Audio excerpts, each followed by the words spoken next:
من الشيطان الرجيم بسم الله الرحمن الرحيم السلام عليكم ورحمة الله وبركاته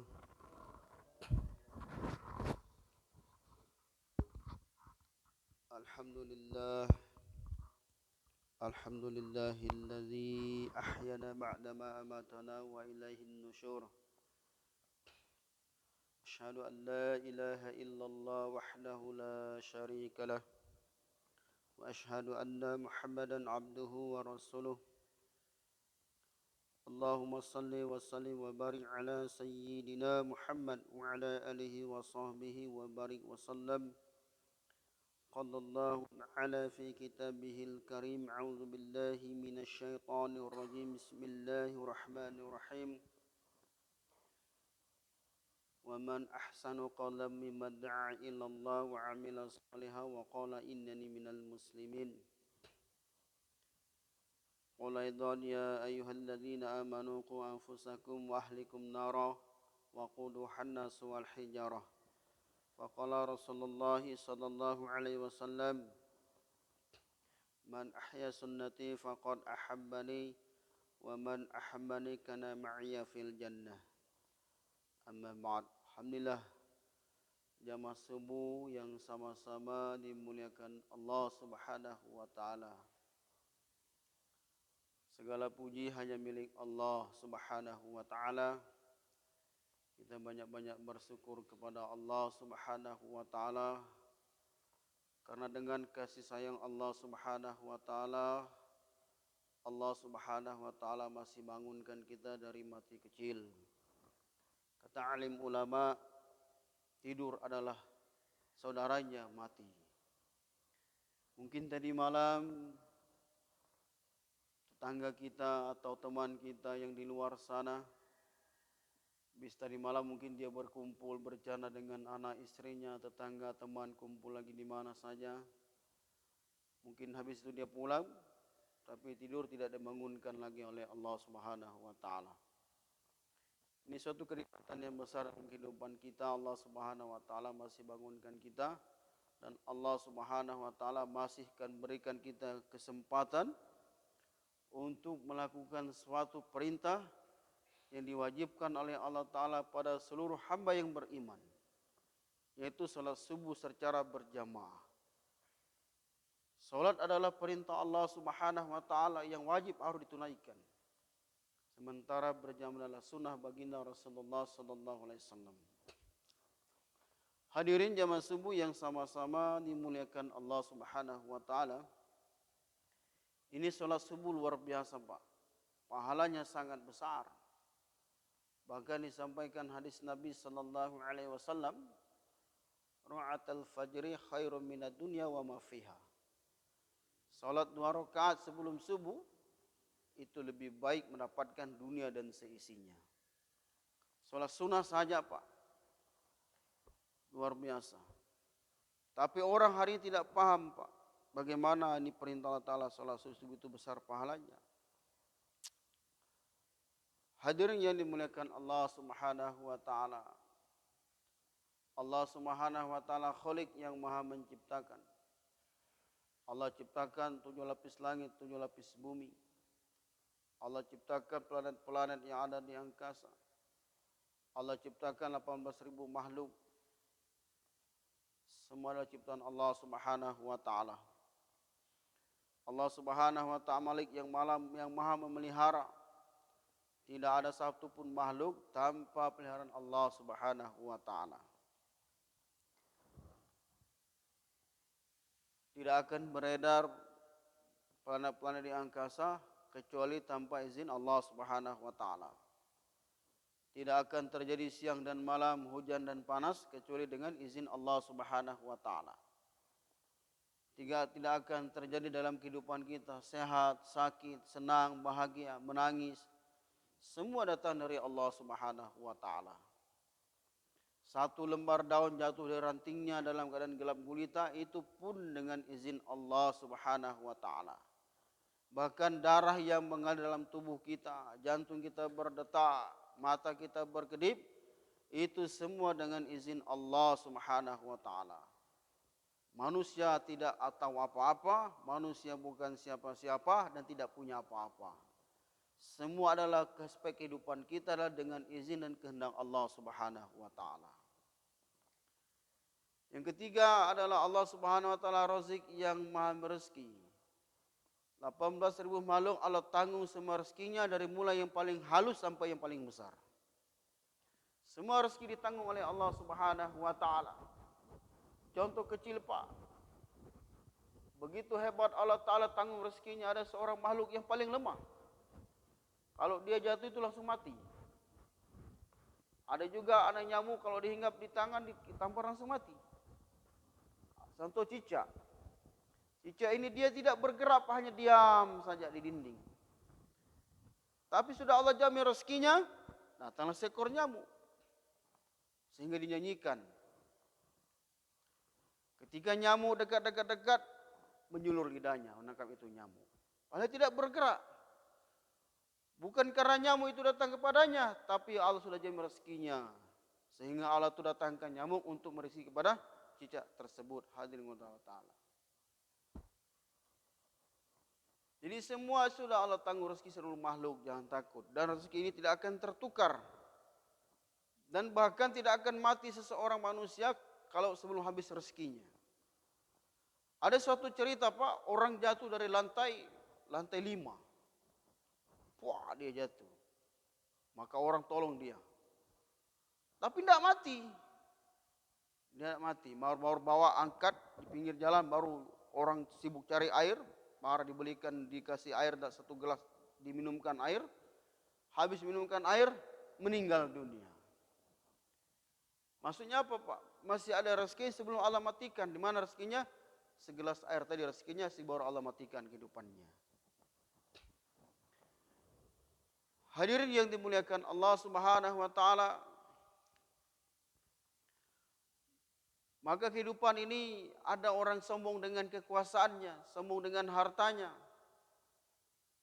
Sebagaimana Allah cerita dalam Al-Qur'anul Karim, kalaulah manusia ini sombong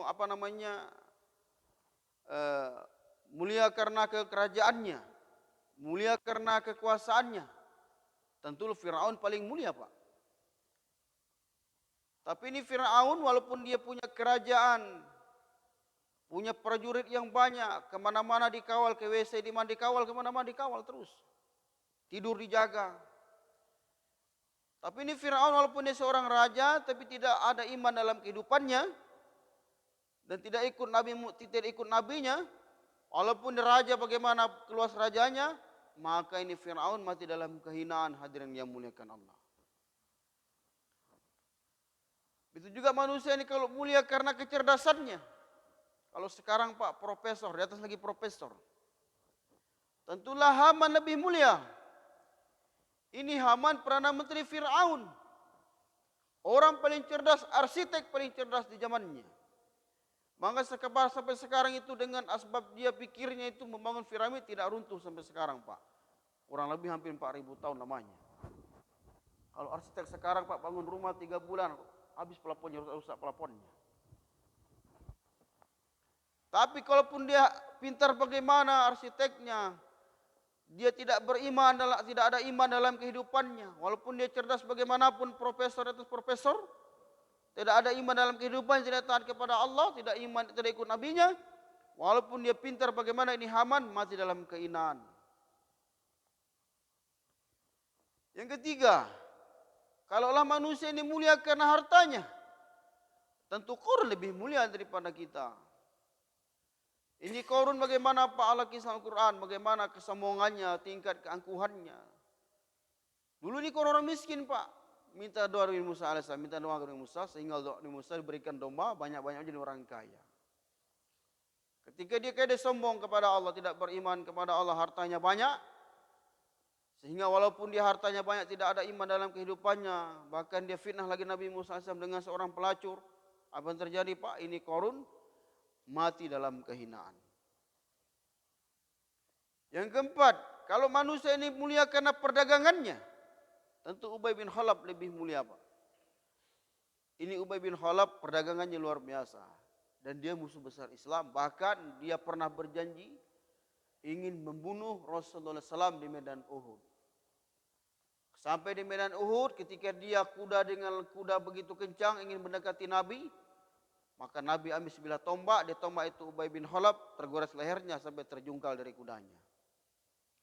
Begitu dia sakit sampai dikatakan ini Ubay bin Khalaf belum sampai di kota Mekah sudah meninggal dunia dalam kekafiran. Ini 4 orang hadirin Allah. Qarun mati bukan karena kerajaan, mati dalam kehinaan bukan karena kerajaannya. Haman mati dalam kehinaan bukan karena kecerdasannya. Qarun mati dalam kehinaan bukan karena hartanya. Ubay bin Khalaf mati dalam kehinaan bukan karena perdagangannya. 4 orang ini mati dalam kehinaan sehingga Allah bilang Al-Quran, mati tidak bawa iman dalam kehidupannya. Maka inilah Nabi SAW mengusahakan iman dalam kehidupan dengan para sahabatnya. Bagaimana yakin sempurna kepada Allah. Jadi keukuran kemuliaan itu Pak, seorang hamba, seorang manusia bukan ada kerajaannya, bukan jadi raja, bukan kecerdasannya, bukan hartanya banyak, bukan karena dia pintar berdagang, tidak.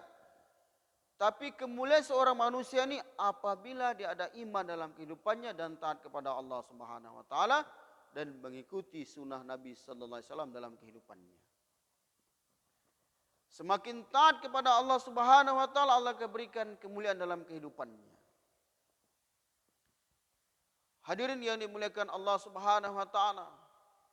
Dan inilah Nabi SAW mengusahakan iman kepada para sahabatnya, mengajarkan iman 13 tahun di Mekah, bagaimana yakin sempurna kepada Allah dalam kehidupannya. Nabi selalu berusaha mengusahakan iman dalam kehidupannya dan para sahabat. Ketika sahabat buat usaha iman dalam kehidupannya sehingga mereka Allah ridho kepada mereka. Mereka beridho kepada Allah. Allah akui iman mereka. Sehingga apa ketika Allah akui iman mereka? Sehingga setiap apapun Allah bantu, Allah tolong permasalahan mereka. Setelah iman sahabat sempurna kepada Allah Subhanahu wa taala, hijrah ke Madinah baru ada perintah salat. Ketika sahabat diperintahkan salat, sahabat langsung mengerjakan salat dengan yakin dalam kehidupannya.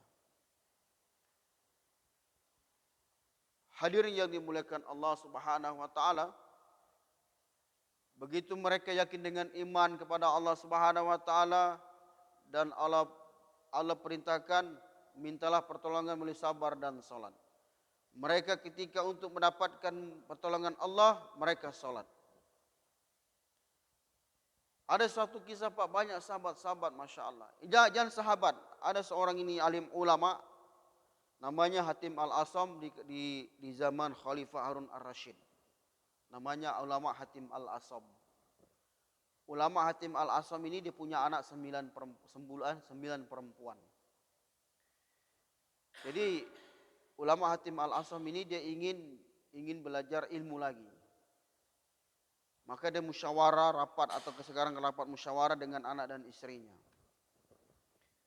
Kedelapan anaknya menolak dan istrinya pun menolak. Abi jangan nuntut ilmu lagi. Siapa yang kasih makan kami, siapa yang belanjakan kami yang tidak punya uang kalau Abi nuntut ilmu lagi, kata istrinya dan anaknya. Tapi anak yang paling busuk ini yang hafal Quran 30 juz, dia bilang silakan bapak nuntut ilmu. Karena saya yakin Abi nitip kami kepada yang tidak pernah mati, yang hidup selama-lamanya, yang maha hidup, yang maha rezeki. Akhirnya apa terjadi Pak hasil musyawarah, maka pergilah ulama ini Hatim Al-Asam menuntut ilmu. Ulama terkenal di zaman itu di Khalifah Harun Ar-Rasyid. Maka pergilah ini ulama Hatim Al-Asam menuntut ilmu lagi. Dia sudah siapkan makanan untuk anak istrinya di rumah. Dalam 1 minggu mulai berkurang makanan, maka ibunya menggerutu. Memarahi anak yang paling busuk tadi yang hafal Quran 30 juz. Nabi bilang, wahai putriku, gara-gara engkau izinkan bapakmu menuntut ilmu, sekarang makanan kita sudah mulai berkurang. Apa kata anaknya? Wahai ibu tenang. Sesungguhnya Abi telah menitipkan kepada yang maha hidup, yang tidak pernah mati, dan yang memberi rezeki kepada hambanya. 2 minggu mulai habis makan, mulai tinggal sedikit makanannya. Marah lagi ibunya, menggerutu lagi kepada anaknya. Wahai ibu, wahai anakku, gara-gara engkau izinkan Abi menuntut ilmu, lihat makanan kita sudah mulai tinggal sedikit mami makanan kita di rumah ini, kata ibunya. Tapi anaknya meyakinkan ibunya dengan mentauhidkan Allah. Ibu tenang, kata putrinya, Abi telah menitipkan kepada yang maha hidup, yang tidak pernah mati, dan yang berezeki pada hamba yang beriman. Ketiga minggu habis makanannya, tinggal air putih mami. Menggerutu lagi ibunya. Dia bilang, wahai putriku, gara-gara engkau sekarang di rumah kita habis makanan. Tinggal air putih saja. 1 ceko lah air putih. Tapi anaknya ini mentauhidkan Allah yang betul imannya walaupun seorang anak kecil. Apa dia bilang? Wahai ibu tenang. Sesungguhnya Abi telah menitipkan yang maha kaya, yang maha hidup yang tidak pernah mati, yang memberi rezeki pada seorang hamba yang beriman. Maka ketika menggerutu itu ibunya ngomel-ngomel, karena tinggal air mami di rumahnya, adalah satu pasukan Harun ar-Rasyid. Maka panglimanya itu mengedur pintu. Assalamualaikum. Waalaikumsalam. Dijawab oleh seorang putri yang kecil tadi yang hafal Quran 30 juz. Dibukalah pintu. Maaf tuan, Anda siapa? Kami pasukan muslimin ingin pulang dari perang dan kami butuh makanan, lapar. Maka putri yang anak ini menjawab, wahai tuan, di rumah kami tidak ada makanan. Yang ada hanya air putih saja. Kalau begitu, kata panglima perang tadi, berikan air putih itu kepada kami. Setidaknya bisa menghilangkan dahaga kami, kata panglima perang tadi, pasukan kaum muslimin. Maka diberilah air 1 ceko tadi kepada pasukan tadi. Mereka berbagi itu air. Tambah mengomel ibunya. Bilang ibunya, kau ini tinggal air putih, kau kasih lagi dengan tentara muslimin. Kita mau makan apa? Mau minum apa? Kata ibunya. Tapi anaknya ini mentauhidkan Allah, imannya betul walaupun anak kecil. Apa kata anak? Wahai Umi, tenang. Sesungguhnya Abi telah menitipkan kepada Allah yang maha kaya, Allah yang maha hidup, yang tidak pernah mati, dan Allah memberi kepada hamba yang beriman. Apa terjadi, Pak? Setelah dia habis minum, nah ini panglima perang muslimin ini ingin mengembalikan ceko tadi tempat air minum di rumah ulama Hatim Al-Asam tadi. Maka assalamualaikum, waalaikumsalam. Keluarlah anak kecil tadi yang hafal Quran 30 juz, umur 10 tahun. Dia bilang, ini nak, sudah kami banyak terima kasih banyak kau telah memberikan air kepada kami sehingga kami bisa menghilangkan haus kami. Maka ini panglima perang bertanya, ini rumah siapa sebenarnya nak? Wahai tuan, ini adalah rumah Hatim Al-Asam. Kaget dia. Rumah ulama besar, Pak. Kaget panglima perang tadi, ternyata itu rumah ulama besar. Maka dia datang kepada pasukannya dan rumah ini keadaan masih terbuka. Anak itu langsung berlari ke belakang. Maka dia berkhotbah kepada seluruh pasukan, ribuan pasukannya. Dibilang begini, wahai pasukanku, jika kalian mencintaiku, maka seluruh pasukan kami mencintaimu, wahai panglima. Kalau begitu apabila kalian mencintaiku, lakukanlah apa yang aku lakukan pada hari ini. Apa dia lakukan, Pak? Dia melempar uang dirham sekantong, uang dinar, dilempar ke rumah Hatim Al-Asam. Seluruh pasukan melempar uang emas ke dalam rumah Hatim Al-Asam, sehingga penuh ruang tamu dengan uang emas. Allah Akbar. Sehingga satu ruang tamu itu penuh dengan uang emas dilempar dari pasukan kaum muslimin. Ketika anak itu ingin menutup pintunya, dia kaget. Umi, kemari. Kenapa banyak uang emas di rumah kita? Ibunya langsung tersungkur menangis. Masya Allah, Pak. Apa kata ibunya? Wahai anakku, perkataanmu benar dan imanmu betul sehingga kau mengajariku bagaimana mentauhidkan Allah Subhanahu wa taala. Jadi kalau kita semakin beriman, semakin taat, itu Allah datang pertolongan. Begitu dengan para sahabat, Pak. Ketika punya iman mereka sempurna kepada Allah Subhanahu wa taala, yakin sempurna kepada Allah Subhanahu wa taala dan melakukan salat yang sempurna, sebagaimana Nabi kehendaki, sebagaimana Allah kehendaki, sehingga ini solat para sahabat mendatangkan pertolongan dalam kehidupan mereka. Banyak kisah-kisah Pak daripada Allah dan Muaz bin Jabal. Ketika dia hingga hendak berdakwah menyampaikan ini agama, ada gunung besar depannya, dia solat 2 rakaat berdoa kepada Allah, dengan izin Allah gunung bisa terbelah 2 Pak. Ada juga seorang sahabat Sa'd bin Abi Waqqas ingin menyeberang sebuah lautan yang begitu luas, menyeberang ke negeri sebelah. Mereka solat 2 rakaat berdoa kepada Allah, mereka bisa berjalan di atas air tanpa basah kaki kudanya. Ini bukan ilmu apa, tapi keyakinannya betul kepada Allah Ta'ala, sehingga apa? Solat mereka mendatangkan pertolongan dalam kehidupan mereka. Nah sekarang hari ini bagaimana dengan kita Pak? Kita sudah solat 5 waktu, tapi adakah kira-kira sudahkah solat kita mendatangkan pertolongan Allah dalam kehidupan kita? Ketika kita punya masalah, punya suatu masalah baik kecil yang besar, apa kita selesaikan dengan solat atau mengadu dengan makhluk? Tapi ketika kita punya masalah mengadukan kepada Allah, maka kita uji iman kita. Apakah solat kita sudah mendatangkan pertolongan Allah, apakah belum?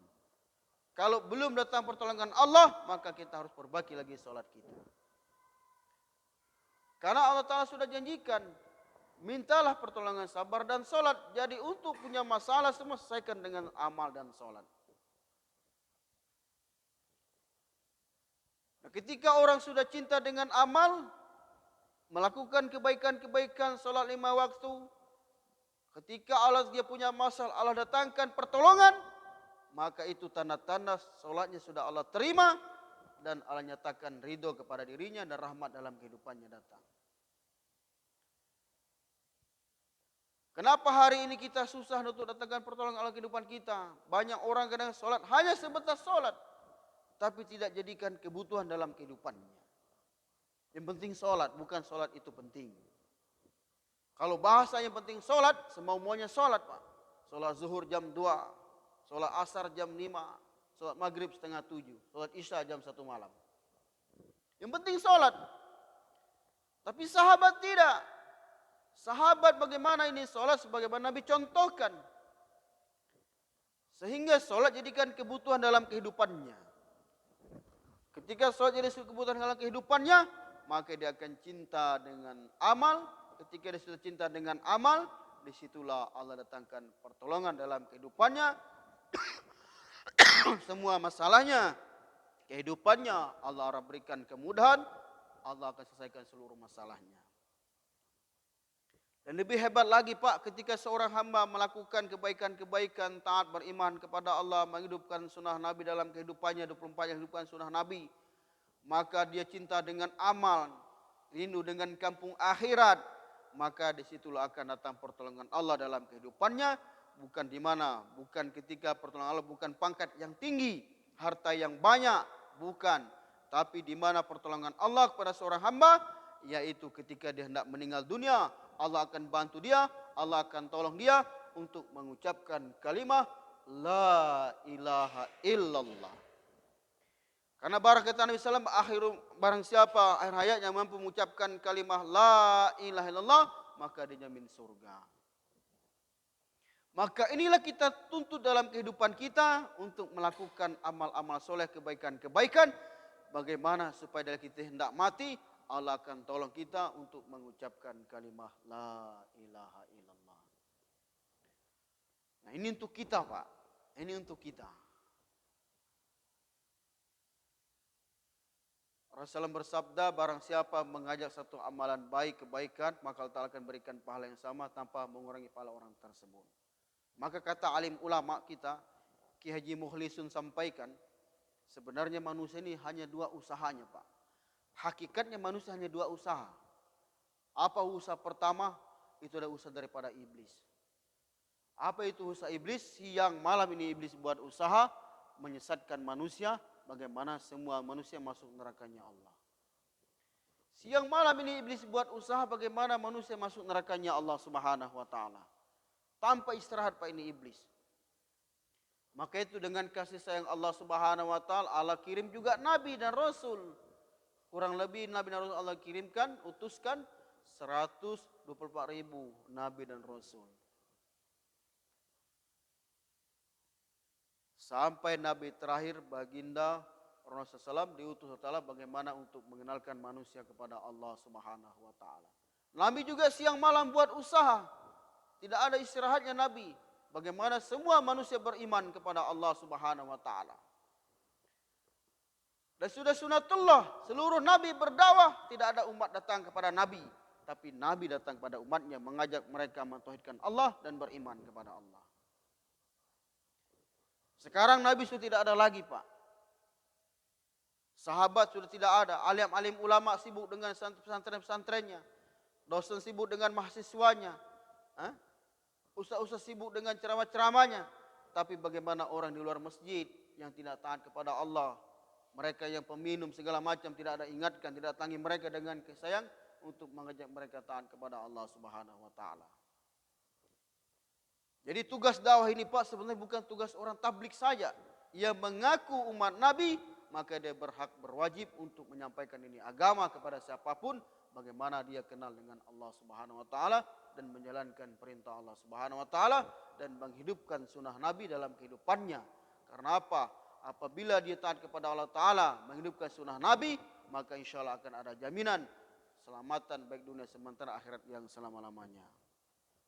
Maka inilah kami Pak belajar ke kampung dari masjid ke masjid 40 hari, 3 hari untuk belajar. Apa ayatnya? Ya ayyuhalladzina amanu qu anfusakum ahlikum nara waquduha nas wal hijarah. Hai orang yang beriman kata Allah, jagalah dirimu. Maka itu kami dari kampung kami, dari masjid kami ke masjid-masjid untuk perbaiki diri kami dulu. Bagaimana diri ini baik, taat kepada Allah, yakin kepada Allah, sehingga ada kekuatan untuk menyampaikan ini agama kepada anak dan istri. Karena medan itu anak istri, tetangga, orang tua, adik, menantu, anak.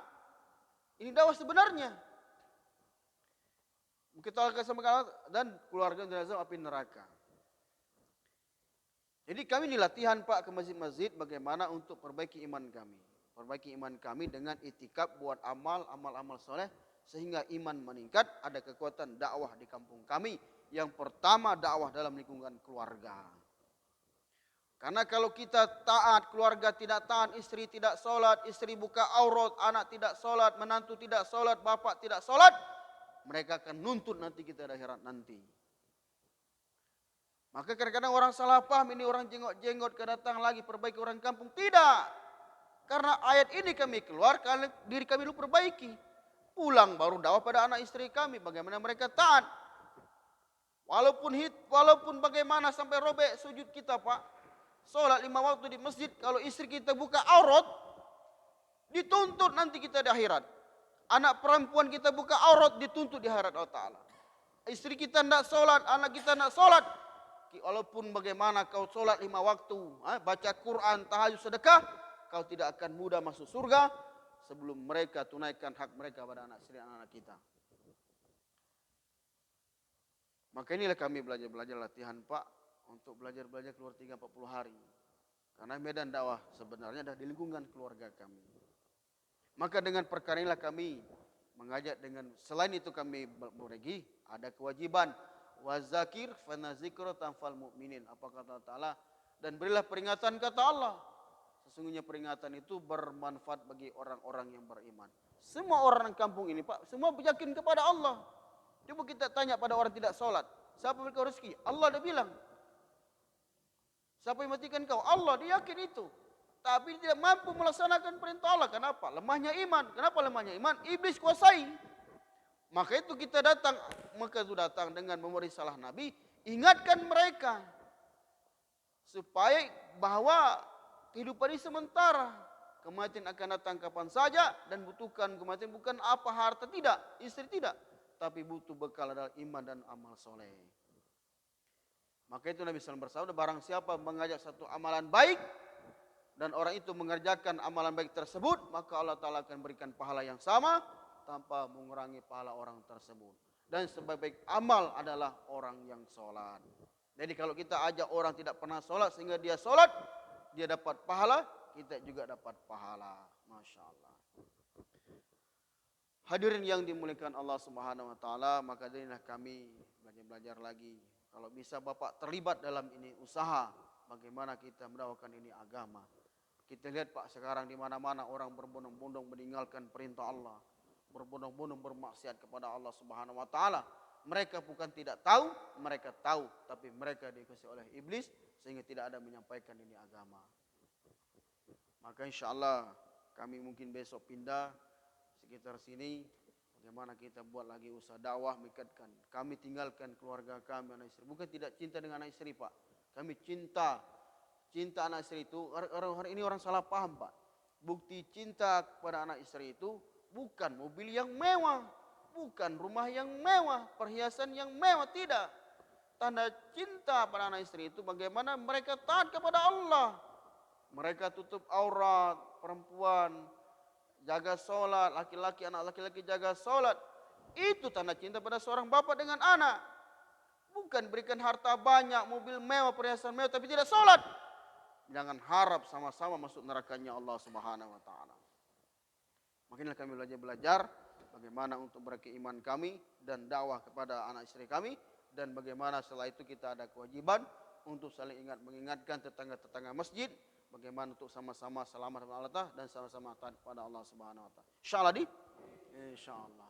Benarnya datang dari Allah Subhanahu wa taala, kekurangan dari saya pribadi karena saya baru-baru belajar. Sempurna majelis. Subhanakallahumma wa bihamdika asyhadu an la ilaha illa anta astaghfiruka wa atubu ilaik.